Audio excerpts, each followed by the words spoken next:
Okay. Statement. Yes. Sir, I would like to ask the Honorable Minister through you,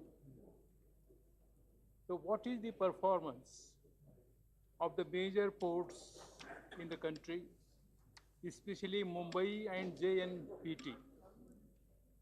Is there any future plan for the development? Are there any norms to be followed for the development? So this is my question. Thank you. So the port traffic in our country has come down a little bit in the last year, largely because of the ban on iron ore mining, largely due to a bit of a global recession. But we are expanding capacity. We have a very ambitious plan in our Maritime Agenda 2020, where we have about 750 million tons of capacity in our major ports today, and we are seeking to double that by the year 2019-20. But broadly, the port sector, which is a global norm, they should work at a capacity utilization of about 70%. You need to keep a buffer of about 30% to allow for turnaround time. And we are maintaining that average. Different ports have different averages. Some have very high capacity utilization rates, some have lower rates.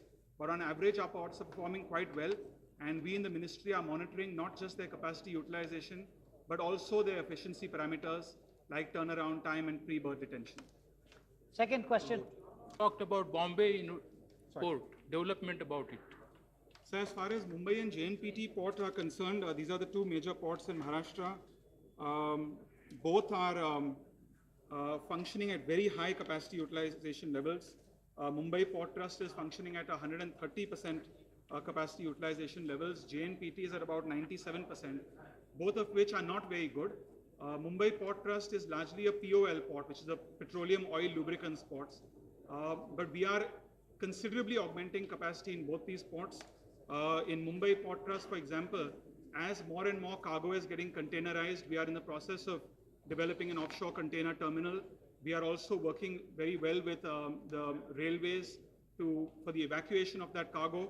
And as far as JNPT is concerned, which is India's largest container handling port, it has a throughput of about 65 million tons per year. We are just in the process of awarding the 4th container terminal, which alone will double JNPT's capacity by another 60 million tons per annum. So I would assure the member that both these ports are in Maharashtra. I also come from Maharashtra, and that we are ensuring that the West Coast region also, and these two ports in particular, get their capacity augmented. Thank you. Second question. Supplementary is this. Sir, the record shows that the cargo handled by the major ports has gone down over the years. What are the reasons and how you are going to increase the cargo? Thank you.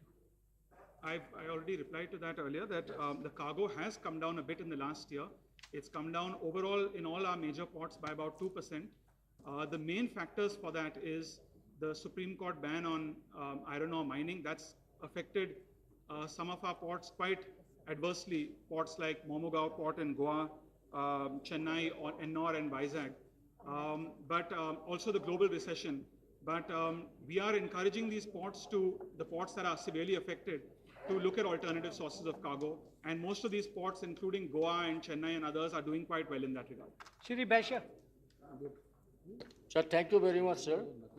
The port route connectivity and port railway connectivity is a main hurdle for the development of the northeastern region. There is a two major ports in Assam, sir. Pandu port is the hub of the northeastern region, and Dhubri port, which was have a better connectivity neighboring country Bangladesh and other Asian countries, sir.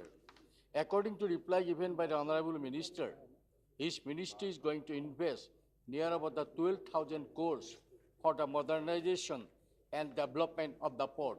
I want to know from Honorable Minister, how many money was allotted last 3 years for the development of the Pandu port and Dhubri port, and what is the progress of Pandu and Dhubri port?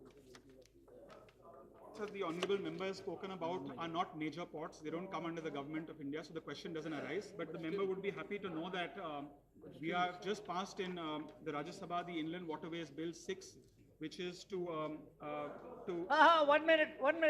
The You have ports asked your unfortunately question. don't come under our ministry. They are part of the All state right, government okay. and private ports. But Please. Dhubri Port, they have allotted some money from Government of India. It is earlier question they have said for the development of the Dhubri Port. Government of India has Vaishya, given please. money, sir. What is Mr. the Vaishya, progress of the please, Dhubri Port? please. I want to know, sir.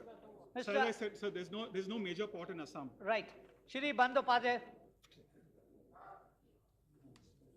Sir, Calcutta and Haldia are the two major outlets for the entire northeast and Bengal and a part of Assam. Now it looks both of these ports are suffering because of the problem of sandbars in the river Hooghly. Now, will the minister be pleased to state what are they doing for increasing the navigability of the river Hooghly to Calcutta and Haldia, which is the most important outlet for the all export and import in this area? Sir, the Kolkata port is very well connected to some of our national waterways, specifically National Waterway 1 and National Waterway 2.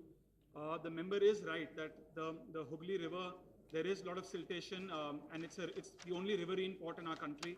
But I would like to tell the member that the Government of India and the Ministry of Shipping in particular gives a subsidy of about 350 crores of maintenance dredging to maintain this river, to make it navigable. I would also like to tell the honorable member that the Ministry of Shipping has just agreed to build one of its new major ports in West Bengal, which will be at Sagar Island. Thank you, Shri Rupala. Thank you sir, मैं माननीय मंत्री जी से ये जानना चाहता हूँ कि ये जो मेजर पोर्ट के द्वारा कार्गो का बढ़ावा हो, इस पर सरकार का इतना गहरा ध्यान है। मैं आपके माध्यम से माननीय मंत्री जी से जानना चाहता हूँ कि कंडला पोर्ट, जो अभी के भी आंकड़े फिगर जो दिखा रहे हैं, इनमें सबसे ज़्यादा टारगेट उनके पास है। वहाँ की अथॉरिटी ने जो रेट्स हैं कार्गो के, इनको ऐसे ही बढ़ा दिया और इसकी वजह से वहाँ कार्गो कम होने की संभावना है। क्या ये बात सरकार के ध्यान में है और ऐसा ये लोग करते हैं तो उनको नियंत्रित करे या इसको रोके, क्योंकि पूरे उत्तर पश्चिम भारत का सबसे नज़दीकी बंदर ये है और वहाँ इतना ट्रैफिक है, तो इनको ये भाव का ऐसे आर्बिट्री वो लोग बढ़ा रहे हैं, ऐसा हमारे जानकारी में आया है। तो सरकार इसके बारे में क्या करे? Thank you. Sir, as far as Kandla port is concerned, and every major port is concerned, even if there is a public-private partnership with Kandla port or any of our major port trusts, the tariffs are regulated by TAM, so there's no question of arbitrary increases of price. But Kandla Port Trust also, like Mumbai and JNPT, is functioning at very, very high capacity utilization levels, and the port has a very ambitious plan to award many projects. Some of those detailed projects I can send to the honorable member, but we are giving a lot of emphasis to Kandla Port Trust because Gujarat is a very, very important maritime state and handles a large amount of cargo, which also reaches the hinterland of India. Thank you. Question 263. Sir, question 263. Question 263, A and D, paper is laid on the table. Reply is laid on the table again. Thank you. Supplementary, please. Sir,